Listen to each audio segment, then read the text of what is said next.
आओ बच्चों, आओ बच्चों, तुम्हें सुनाए एक कहानी। पंचतंत्र से चुनी हुई ये दिल की वाणी। तो बच्चों, आज की कहानी का नाम है डाकू बन गया जेंटलमैन। कहीं एक डाकू लुटेरा रहता था, बड़ा ही खूंखार था, बात बात में लोगों को मार डालता था। वहां पर राजा ने अपने सिपाहियों को हुक्म दिया कि किसी भी तरीके से उस डाकू को पकड़ो। लेकिन ये चूहे गिल्ली का खेल बहुत दिनों तक चलता रहा। डाकू पकड़ में नहीं आ रहा था। अचानक एक दिन डाकू एक बड़े सेठ के यहां डाका डालने गया। सेठ के घर में वो घुसा, सबको हाथ पैर बांध दिया।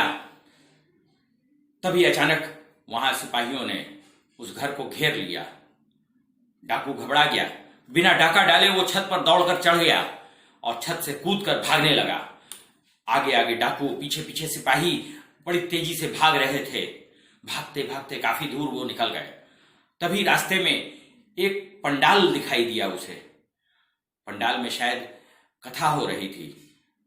डाकू के मन में आया कि अगर मैं इस पंडाल में घुस जाऊं और भक्तों के बीच में बैठ जाऊं तो शायद राजा के सिपाही आगे भागते भागते निकल जाएंगे और मैं बच जाऊंगा। और हां, जब यहां पर कथा खत्म होगी तो इन्हीं में से किसी सेठ को लूट लूंगा। उसने अपने मुंह पर कपड़ा डाला और जाकर उन भक्तों के बीच में बैठ गया। पंडित जी बहुत अच्छे थे, पाप पुण्य का भेद समझा रहे थे। बड़ी अच्छी कथा चल रही थी। पंडित जी ने बताया कि हर मनुष्य को अपने पाप का और पुण्य का फल मिलता ही मिलता है। तभी उसके मन में भी विचार आया कि काश आज मैं जब भाग रहा था तो कहीं सैनिकों के तीर से मैं मारा जाता तो मेरा जीना तो यहीं पर खत्म हो गया होता, मेरी जिंदगी समाप्त हो गई होती। ये सोचकर उसके मन में पंडित जी के प्रति श्रद्धा हो गई। आगे किसी को लूटने का विचार उसने त्याग दिया। जब कथा खत्म हुई तो पंडित जी के जाके पैर पकड़ लिया। एकांत में उसने कहा, महाराज, मैं एक डकैत हूं। मैंने अपनी जिंदगी में बहुत से लोगों को लूटा और मारा है, लेकिन आज आपकी कथा ने मुझे बहुत कुछ नई दिशा दी है। महाराज, मेरा मार्गदर्शन करें। मैं कैसे अपनी जिंदगी का उद्धार कर सकता हूं, वो मुझे रास्ता बताएं। पंडित जी ज्ञानी थे। उन्होंने कहा, बच्चा, जैसे तुमने आज मेरे सामने सब कुछ सच सच कहा है, ऐसे ही सच पर तुम अडिग रहो। प्रभु तुम्हारा कल्याण करेंगे।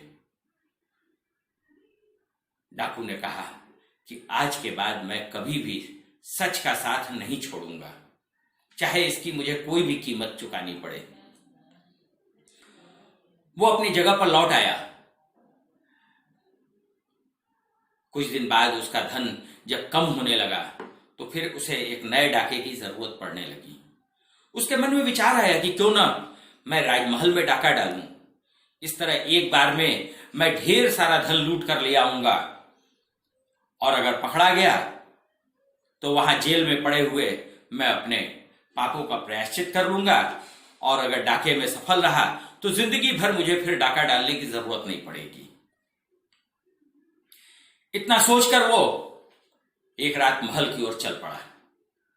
राजमहल के दरवाजे पर जैसे ही पहुंचा, वहां के अनुचरों ने उसे देखकर कड़क कर आवाज लगाई, कौन है वहां पर? उसने कहा, अरे भाई, मैं डाकू हूं और डाका डालने यहां आया हूं। अनुचरों को लगा कि कोई उनके साथ मजाक कर रहा है। वो दूसरी ओर घूम गए। मौका अच्छा था, वो महल में घुस गया। महल में घुस के उसने खजाने से ढेर सारा हीरा मोती जवाहरात सब कुछ अपनी गठरी में लगा लिया। और इसके बाद बड़े इत्मीनान से वो फिर से महल के दरवाजे पर आ गया। महल के दरवाजे पर फिर अनुचरों ने उसे देखा और पूछा, कौन है वहां पर? क्या कर रहे हो? उसने कहा, अरे भाई, मैंने तो पहले भी कहा था कि मैं डाकू हूं। देखो, मैं ढेर सारा महल से हीरे जवाहरात लेकर अपनी गठरी में जा रहा हूं। अनुचरों को लगा कि आज किसी मस्खरे से पाला पड़ गया है। उन्होंने उससे कहा, चल भाग यहां से। और बड़ी आसानी से सच के सहारे वो वहां से निकल भागा। अपनी जगह पे आकर उसने देखा अकूत संपत्ति। इधर सुबह हुई तो राजमहल में हाहाकार मच गया। खजाने का मुंह खुला हुआ था। राजा ने फौरन अपने सिपह सालारों को हुक्म किया कि जहां से भी हो इस लुटेरे को पकड़ ले आओ। राज्य के चप्पे चप्पे पर सिपाही तैनात हो गए।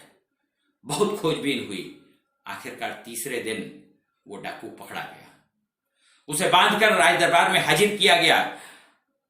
हाजिर हुआ तो उससे राजा ने पूछा, क्यों, तुम्ही ने इस राज्य का धन लूटा है?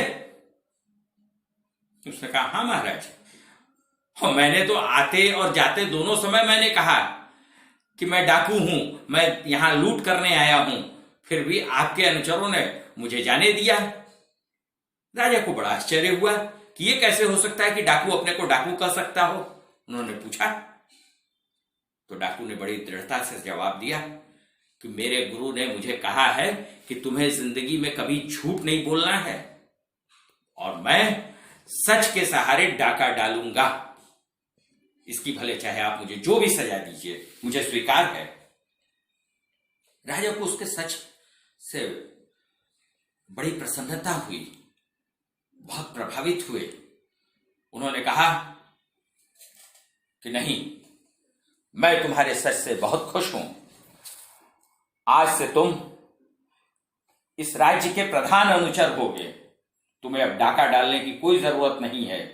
तुम्हारे सभी पिछले अपराध को मैं माफ करता हूं और तुम आज से हमारे प्रमुख अनुचर हुए।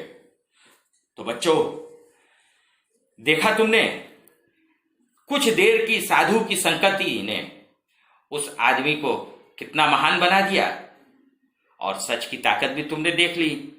सारी बातें तो कहानी में कह दी गई हैं, मैं आज तुम्हें क्या बताऊंगा। तो चलो फिर किसी दिन एक नई कहानी के साथ मिलता हूं। तब तक के लिए नमस्ते।